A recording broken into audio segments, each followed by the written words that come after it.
Hello students, welcome back to another video of Standard 5th of Science subject. Today I am going over a brief tutorial of your 6th lesson in Science, Food and Health यानी भोजन और हमारा स्वास्थ्य. Our body works when we breathe, walk, run, play और eat. जब हम सांस लेते हैं, चलते हैं, दौड़ते हैं, खेलते हैं या खाते पीते हैं तो हमारा शरीर कार्य करता है. To do this works we need energy. इन सभी कार्यों को करने के लिए हमें ऊर्जा की आवश्यकता पड़ती है. This energy comes from our food. यह ऊर्जा हमारे भोजन से आती है.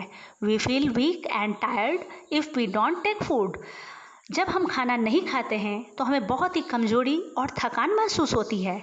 This food build and recovers our body from illness. इस प्रकार भोजन हमें बीमारी से बचाए रखने में, स्वस्थ बनाए रखने में हमें मदद करता है.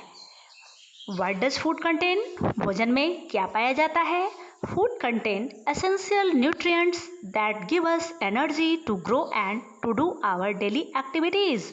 भोजन में आवश्यक पोषक पदार्थ होते हैं जो हमें ऊर्जा देते हैं, हमारे ग्रोथ यानी वृद्धि को कायम करते हैं और हम प्रतिदिन के कार्यों को कर सकते हैं.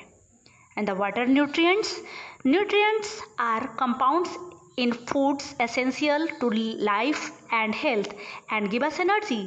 पोषक पदार्थ हमारे भोजन के वे आवश्यक तत्व होते हैं जो हमें जीवित रहने के लिए, स्वस्थ बनाए रखने के लिए और ऊर्जा प्रदान करने के लिए ज़रूरी हैं. The food we eat contain 5 nutrients. हम जो भोजन करते हैं उसमें 5 प्रकार के पोषक पदार्थ होते हैं. Carbohydrate, fat, protein, vitamins and minerals. ये हैं कार्बोहाइड्रेट यानी और वसा, प्रोटीन, विटामिन और खनिज पदार्थ. Food also contain water and raw phase. हमारे भोजन में पानी और रेशेदार पदार्थ भी होते हैं. Different foods have different nutrients. अलग अलग भोज्य पदार्थों में अलग अलग प्रकार के पोषक पदार्थ होते हैं. And the first is carbohydrate, energy giving nutrients. Carbohydrate ऊर्जा देने वाला पोषक पदार्थ है. Sugar and starch are simplest carbohydrate. चीनी और स्टार्च सबसे सिंपल कार्बोहाइड्रेट होते हैं. They are present in wheat, rice, corn, potato, banana, sugar, bread etc. यह ब्रेड में, रोटी में, चावल में, गेहूं में, मक्के में, चीनी आदि और आलू में पाया जाता है. And the second is fat. Fat यानी वसा, rich energy source of food. यह भोजन का सबसे अधिक ऊर्जा प्रदान करने वाला भोजन है. Fat provide us double energy than carbohydrate and store in body for future use. वसा यानी फैट हमें कार्बोहाइड्रेट की अपेक्षा दुगनी मात्रा में ऊर्जा देता है, लेकिन यह हमारे शरीर में भविष्य में उपयोग करने के लिए जमा हो जाता है. They make our food tasty. Fat के कारण ही हमारा भोजन स्वादिष्ट बनता है. Oil, ghee, butter, milk, cheese, nuts, meat its are rich in fats. तेल, घी, मक्खन, दूध, पनीर, मेवे, मांस आदि में वसा बहुत अधिक मात्रा में होती है. And the third is protein, body building food और न्यूट्रिएंट्स. यह हमारे शरीर को ऊर्जा देने वाला न्यूट्रिएंट होता है. Protein help us to grow and repair damaged part of body.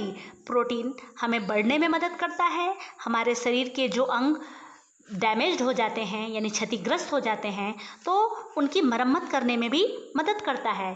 They are found in every type of meat like salmon meat. Salmon एक मछली है, चिकन के मीट में है ना, और टूना स्टेक यानी टूना मछली में, ग्रीक योगर्ट यानी दही में, कॉटेज चीज़ में, मोज़रेला चीज़ में, एग्स में, किडनी बीन्स में, हरे मटर में, लेंटिल यानी मसूर में और चिकन पी आदि में पाए जाते हैं. Soybean are rich in protein. और सब्जियों में सोयाबीन में सबसे अधिक प्रोटीन होता है. And the fourth is vitamins. Vitamins protective nutrients. Vitamin हमारे शरीर के सुरक्षा करने वाले तत्व हैं जो हमारे शरीर को रोगों से सुरक्षित रखते हैं. Vitamins help us to fight with disease and stay healthy. Vitamin हमें स्वस्थ रखने में मदद करते हैं और रोगों से लड़ने की क्षमता प्रदान करते हैं।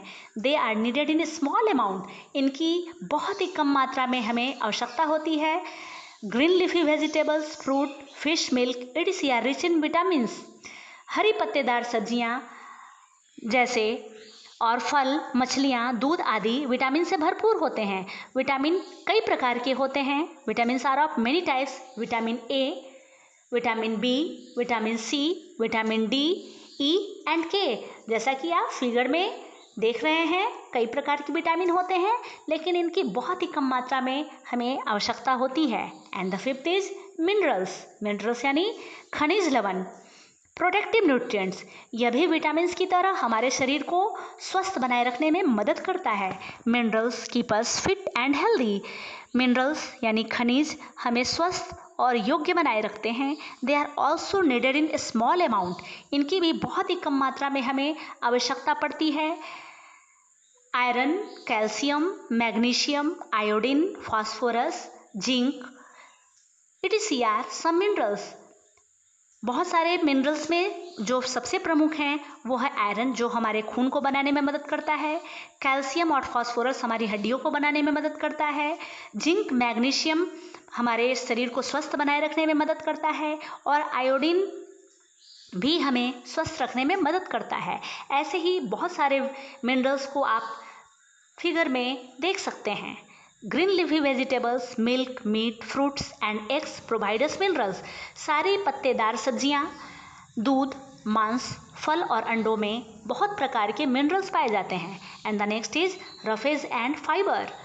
रफेज यानी रेशेदार पदार्थ। Fibre found in plant food help our body to send out waste through our digestive system. रेशेदार पदार्थ जो पौधों से प्राप्त भोजन में मिलते हैं, वे हमारे शरीर की गंदगी को, हमारे डाइजेस्टिव सिस्टम के अंदर जो गंदगी बैठ जाती है उसे बाहर निकालने में, उसे साफ रखने में मदद करते हैं। Fibre fruits like papaya, orange, green leafy vegetables are rich in roughage. बहुत सारे फलों में जिन्हें हम कच्चे खाते हैं उसमें बहुत ज़्यादा फाइबर होता है और इन्हें हमें अवश्य खाना चाहिए। And the next is water. Water यानी जल। Water helps our body to digest food, absorb nutrients and send out waste. पानी हमारे शरीर में भोजन को पचाने में मदद करता है, पोषक पदार्थों को अवशोषित करने में मदद करता है और शरीर से बेकार पदार्थों को बाहर निकालने में मदद करता है। Thus, we should drink sufficient water every day, 8 to 10 glasses. इस प्रकार हमें प्रतिदिन पर्याप्त मात्रा में पानी पीना चाहिए, करीब 8 से 10 ग्लास पूरे दिन में। And the next is balanced diet यानी संतुलित आहार। A diet that contain all the nutrients, roughage and water in the right proportion is called a balanced diet. एक ऐसा आहार जिसमें सभी पोषक पदार्थ, रेशेदार पदार्थ और पानी उचित अनुपात में हो, उन्हें बैलेंस डाइट कहते हैं। जैसा कि आप इस पिरामिड में दिए गए दिए फिगर को देख रहे हैं, इसमें सबसे ज़्यादा हमारे शरीर को कार्बोहाइड्रेट की आवश्यकता होती है। कार्बोहाइड्रेट हमारा मेन फूड होता है। नेक्स्ट फ्रूट्स एंड वेजिटेबल होते हैं और तीसरे में प्रोटीन होते हैं और फैट सबसे कम मात्रा में हमें खाना चाहिए। इस प्रकार इस पिरामिड्स के द्वारा हम देखते हैं कि बैलेंस डाइट में हमें कितने अनुपात में किसी भी भोजन को लेना चाहिए।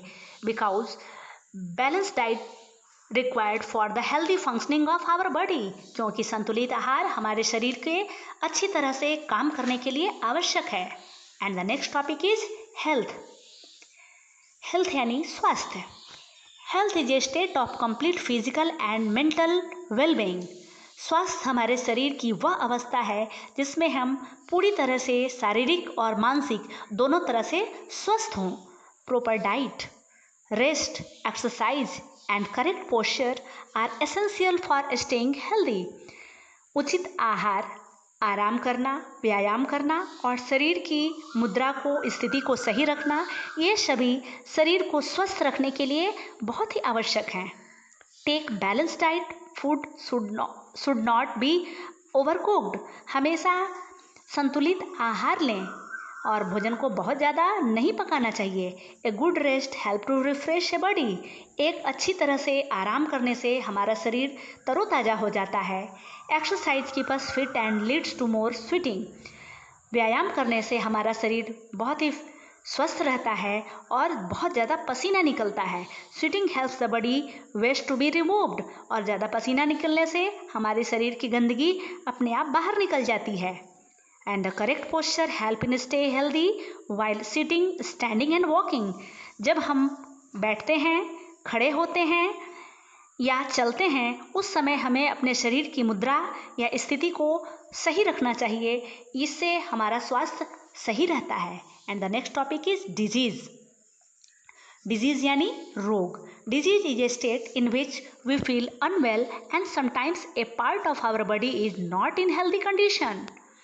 रोग शरीर की वह अवस्था है जब हम अपने आप को अस्वस्थ महसूस करते हैं या हमारे शरीर का कोई अंग स्वस्थ स्थिति में नहीं होता है, तो हमें बहुत ही बेचैनी महसूस होती है। इस अवस्था को डिजीज़ या रोग कहते हैं। Disease can occur due to improper diet, lack of exercise, rest और क्लीनिनेस। रोग कई कारणों से होता है, जिसमें उचित आहार, व्यायाम की कमी, आराम और सफाई आदि सभी आते हैं। Disease are of two types, congenital disease यानी जन्मजात रोग एंड सेकेंड एक्वायर्ड डिजीज यानी जो रोग प्राप्त किया हुआ हो। Now acquired disease are further divided into two types. Acquired disease यानी जो रोग प्राप्त किया जाता है वे दो प्रकार के होते हैं। First is non communicable disease and second is communicable disease. Non communicable means असंक्रामक रोग, जो किसी एक व्यक्ति से दूसरे व्यक्ति में नहीं फैलता। एंड कम्युनिकेबल डिजीज मीन्स जो एक व्यक्ति से दूसरे व्यक्ति में संक्रमित होता है। And the first is non communicable disease, disease which do not spread from one person to another. ऐसे रोग जो एक व्यक्ति से दूसरे व्यक्ति में नहीं फैलते। For example diabetes, heart disease, cancer, chronic lung disease, arthritis. ये सारे डिजीज़ जो हैं वो नॉन कम्युनिकेबल हैं, यानी एक व्यक्ति से दूसरे व्यक्ति में नहीं फैलते। If non-communicable disease are caused due to deficiency of nutrients in diet is called deficiency disease। यदि असंक्रामक रोग किसी पोषक पदार्थ की कमी के कारण अगर होते हैं हमारे आहार में, तो उन्हें अभावजन्य रोग या डिफिशियंसी डिजीज़ कहते हैं। ये हैं विटामिन्स की कमी से होते हैं और मिनरल्स की कमी से होते हैं। विटामिन ए की कमी से लॉस ऑफ विजन यानी दृष्टि दोष होता है, हमें आंखों से दिखाई नहीं पड़ता है, जिसे नाइट ब्लाइंडनेस भी कहते हैं। सेकेंड, विटामिन B1 जिससे बेरी नाम का रोग होता है, जिसमें हमारे मांसपेशियां कमज़ोर हो जाती हैं और कुछ भी काम करके हम थक जाते हैं। Next is vitamin C. Vitamin C की कमी से स्कर्वी नामक रोग होता है, जिसमें हमारे दांत और मसूड़ों से खून आता है और हम स्वस्थ नहीं रह पाते। और विटामिन डी की कमी से रिकेट्स नाम का रोग होता है, जिसमें हड्डियां कमज़ोर हो जाती हैं और मुलायम हो जाती है और थोड़ी सी भी चोट लगने पर हड्डियां टूट सकती हैं। एंड द नेक्स्ट, मिनरल की कमी से होने वाले रोग जैसे कैल्शियम की कमी से दांत और हमारी हड्डियां कमज़ोर हो जाते हैं और ये जल्दी टूटते हैं। एंड आयोडीन की कमी से ग्वाइटर रोग होता है, जो गले में, जिसे घेघा रोग कहते हैं। इसमें गर्दन फूल जाती है और बच्चे मंद बुद्धि हो जाते हैं। और आयरन यानी लोहे की कमी से एनीमिया होता है और एनीमिया के कारण हमारे शरीर में खून की कमी हो जाती है और कमज़ोरी हो जाती है। And the next is allergy. Allergy भी एक प्रकार का रोग है। Allergy are non communicable disease caused by sensitivities to certain substance. Allergy भी असंक्रामक रोग है जो किसी खास प्रकार के पदार्थ या वस्तु के प्रति संवेदनशीलता के कारण होता है। जैसे शरीर पर छोटे छोटे रैश यानी दाने हो जाना, है ना, लैक्रिमेशन, आँख से पानी आना, स्नीजिंग यानी धूल के वजह से छींकना, रेड आइज आंखें लाल हो जाना, इचिंग यानी खुजली होना, ये सभी एलर्जी के पहचान है। Due to obesity many other non communicable disease में अकर। ओबेसिटी यानी मोटापे के कारण बहुत सारे असंक्रामक रोग होते हैं, अतः मोटापा भी एक रोग का कारण है। And the next is communicable disease यानी संक्रामक रोग, disease that can spread from one person to another, वैसे रोग जो एक व्यक्ति से दूसरे व्यक्ति में आसानी से फैल जाते हैं उन्हें संक्रामक या कम्युनिकेबल डिजीज कहते हैं। They are caused by germs और माइक्रोब्स, ये कीटाणुओं के द्वारा होते हैं। When an infected person cough और sneeze the germ release into air and can infect the healthy person, जब कोई संक्रमित व्यक्ति जो खांसता है या छींकता है तो उसके खांसने या छींकने से जो हवा निकलती है उसमें बहुत सारे कीटाणु हवा में फैल जाते हैं और एक स्वस्थ व्यक्ति उसके संपर्क में जब आता है तो वह भी इन्फेक्शियस हो जाता है, यानी उसे भी इन्फेक्शन हो जाता है। Uncovered food and water also attract flies, बिना ढका हुआ खाना और पानी भी कीड़ों और मक्खियों को अपनी ओर आकर्षित करते हैं। Flies carry germs on their bodies and pass them into uncovered food, मक्खियों के शरीर पर बहुत सारे कीटाणु होते हैं, जब वो अनकवर्ड फूड पर बैठती है, खुले भोजन पर बैठती है तो वह कीटाणु भोजन में डाल देती है। And water and they seat on them, जब वे उस पर बैठती हैं तो कीटाणु का संक्रमण उस भोजन पर हो जाता है। Mosquito also transmit germs through their bytes, मच्छर भी कीटाणुओं को जब वो काटते हैं किसी स्वस्थ व्यक्ति को तो कीटाणुओं का संक्रमण करते हैं। When a mosquito bite a person infected with malaria it suck in germs along with blood, जब एक स्वस्थ व्यक्ति के शरीर पर मच्छर बैठता है, उसे काटता है, तो वह मलेरिया नामक एक बीमारी उसके कारण होता है, क्योंकि जब वह मलेरिया से पीड़ित व्यक्ति के शरीर के खून को चूसता है तो उसके शरीर में वह मलेरिया का परजीवी आ जाता है और ब्लड से होते हुए उसके शरीर में चला जाता है। COVID-19 is such a vast spreading pandemic communicable disease spread through virus। आजकल COVID-19 नामक एक भयंकर बीमारी बहुत तेज़ी से फैल रही है, जो बहुत ही ज़्यादा महामारी के रूप में फैल रही है, जो वायरस के कारण ही होता है। And the list of communicable disease are first cholera भोजन और पानी से होता है। टाइफाइड भी भोजन और पानी से ही फैलता है। हेपेटाइटिस यानी जॉन्डिस फूड एंड वाटर से फैलता है। इन्फ्लुएंजा यानी फ्लू हवा से फैलता है। ट्यूबरक्लोसिस यानी टीबी हवा से फैलता है। मलेरिया मच्छरों के काटने से फैलता है। एंड द टिटनस भी एक भयंकर बीमारी है जो कम्युनिकेबल डिजीज है। Bite wound expose to dust और रस्टेड आइटम, यानी जो खुले हुए या लोहे की चीज़ों से अगर किसी को कट जाता है तो उस घाव पर फैलने से होता है। And the next is COVID-19, जो भी एक वायरस से फैलता है और ये वायरस छूने से फैलता है। And the next is hygiene यानी स्वच्छता। What is hygiene? Practice that help to ensure cleanliness and good health is hygiene. सफाई की आदतें जो हमारे स्वस्थ रहने के लिए आवश्यक हैं, उन सभी ऐसी आदतों को जो हमें स्वस्थ रखने में मदद करती है उसे हाइजीन या स्वच्छता कहते हैं। Good hygiene also help in preventing disease. अगर हम स्वच्छ रहते हैं और अच्छे ढंग से अपने आप को स्वच्छ रखते हैं या अपने आसपास को साफ रखते हैं तो कई रोगों से हमारा बचाव करता है। सच एज ये अच्छी आदतें या गुड हाइजीन कहाँ कहाँ हम इस्तेमाल करते हैं या कैसे करना चाहिए। We should eat clean fresh and healthy food. हमें हमेशा साफ ताज़े और स्वस्थ रखने वाले भोजन को ही खाना चाहिए। डोंट ईट ओवरकुक्ड या अनकवर्ड फूड फ्रॉम वेंडर्स। बिना पका हुआ या कम पका हुआ या खुला हुआ भोजन खोमचे में बेचने वाले ठेलों पर हमें नहीं खाना चाहिए।